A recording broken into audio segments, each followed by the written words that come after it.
আসসালামু আলাইকুম। আশা করি সবাই ভালো আছেন। আমিও ভালো আছি।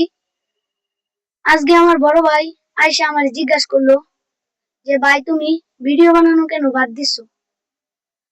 ভাই ফেসবুকে গিয়া কি করবো ভাই? ভাই এত কষ্ট করে ভাই খায়া না খায়া ভাই ফেসবুকে ভিডিও দেই ভাই। কিন্তু কি গরিবের পাশে কেউ থাকে না ভাই। গরিবের জন্য কেউ কাঁদে না ভাই। গরিবের কিন্তু সকাল রাত থাকে না ভাই।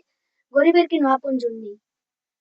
ভাই ক্লাস 4 এ থাকতে ভাই তখন ক্লাস 6 এ পড়ি। ক্লাস 4 এ থাকতে ভাই টিফিনের 10-5 টাকা করে জমায়া একটা ফোন কিনছি 10-12 হাজার টাকার মধ্যে। কিন্তু কি লাভ ভাই? ফোনটা কিনছিলাম আপনাদেরকে বিনোদন দেওয়ার জন্য, কিন্তু কি লাভ? এই গরিবের ভিডিওতে কেউ লাইক কমেন্ট শেয়ার করে না। এই গরিবের ভিডিও সামনে গেলে ধাক্কা মেরে উড়াই দেয় ভাই। এই গরিবের কাছে কেউ যায় না, গরিবের কেউ ভালোবাসে না। গরিব মানেই মনে করলেন একটি নিচু জিনিস, মনে করলেন গরিব মানেই একটি নিচু জিনিস।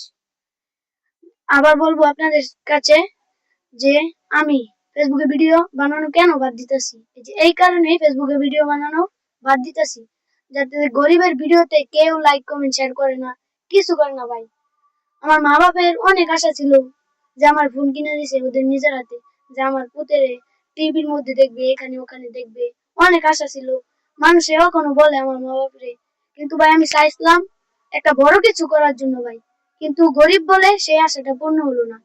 গরিবের যে কেউ থাকে না ভাই তাই বুঝলাম, কিন্তু ভাই গরিবের একজন আছে উপরওয়ালা, যিনি আমাকে সৃষ্টি করছে। গরিবের একজনই আছে উপরওয়ালা, যিনি আমার সৃষ্টি করছে, তিনি আমার পাশে থাকলেই হবে ভাই, আর কাউকে লাগবে না ভাই।